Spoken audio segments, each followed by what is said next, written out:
to the IRC's video on financing your education. Today we're going to talk about the different costs relate in ways to pay for your higher education. This is part of a video series that IRC's developed to help you manage your finances. In the session today, we're going to learn about the costs of higher education. We're going to learn about paying for higher education through federal and state student aid, school aid, scholarships from other sources, and loan products. We'll go through all these different terms as well to help you get a full picture of what aid might be out there to help you pay for your education. In this training, we'll also talk about making a plan for financing your education.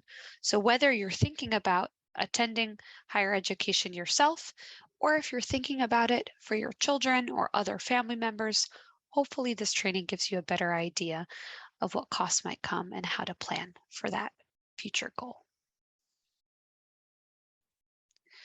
So now that we learned about all these different ways to pay for college, including federal aid, scholarships, making a savings plan, these are kind of the priority. And the area, you want to start off first by seeing if you're eligible for these federal and state aid.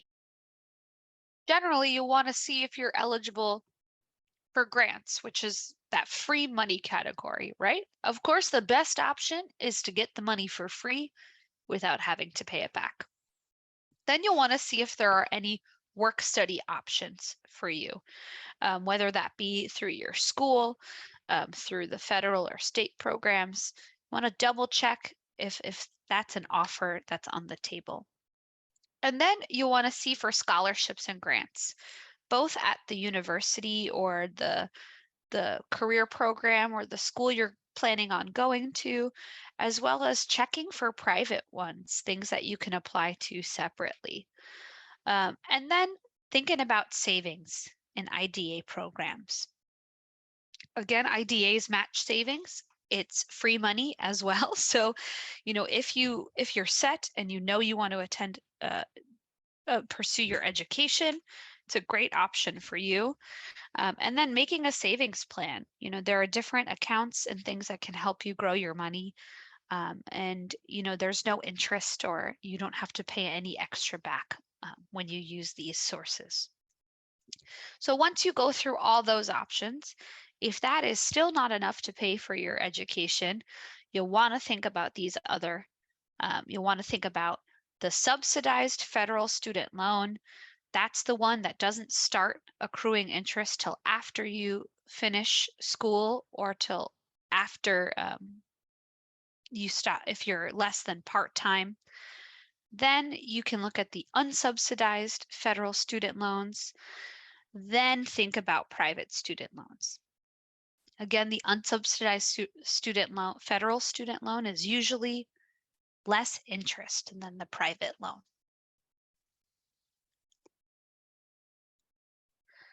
Okay, so now that you went through all these, make a plan for your education, right? Think about the goals that you have for your future. What is it you want to achieve? What is the career you want for yourself? And what are the steps that are necessary to get to that? It's important to think about if you need to attend an expensive college or university, like a private college, versus is there a way for you to get into your field with a shorter term certification or a 2-year degree? Talking to professionals in the field and getting opinions from people that know about the industry, might help you in making those decisions. So once you make that career goal, then it's important to think about what is the money you're going to need? What are your financial goals then? So if I want to attend a certified nurse assistant program and I know it's going to cost me $5,000, then my goal is to find out how I'm going to get that $5,000 to pay for that education. I'm also going to need to think about what my housing costs are, right? What my transportation and childcare costs are going to be to do that. So you want to research some schools, So then you can estimate the different costs, make a budget for how much you'll need to pay for school, and then make a plan. You can look at your eligibility for different financial aid. You can look at different scholarship options. You can make a savings goal. And in any situation, you can always meet with a financial coach who can help you make this plan and help you make a plan that is achievable for you. So to summarize what we learned today, when thinking about education and thinking about the cost of education, you'll always want to tie those to your career goals. There are different costs of attending school and higher education, from the application costs to the costs of attending school. Each school is going to also have different costs. So do your research, find out what that is before you make any decisions. And then you'll be informed and you'll have a full picture.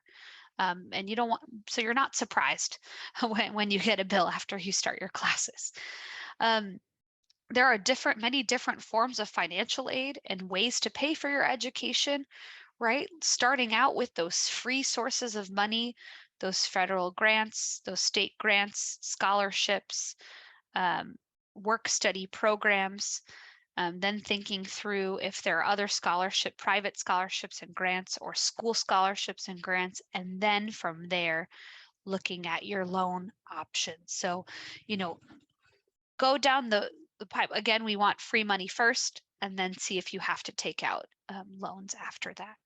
Your savings could be a really important resource for you if you decide that you don't need to go to school in the next few months, but you can wait a year.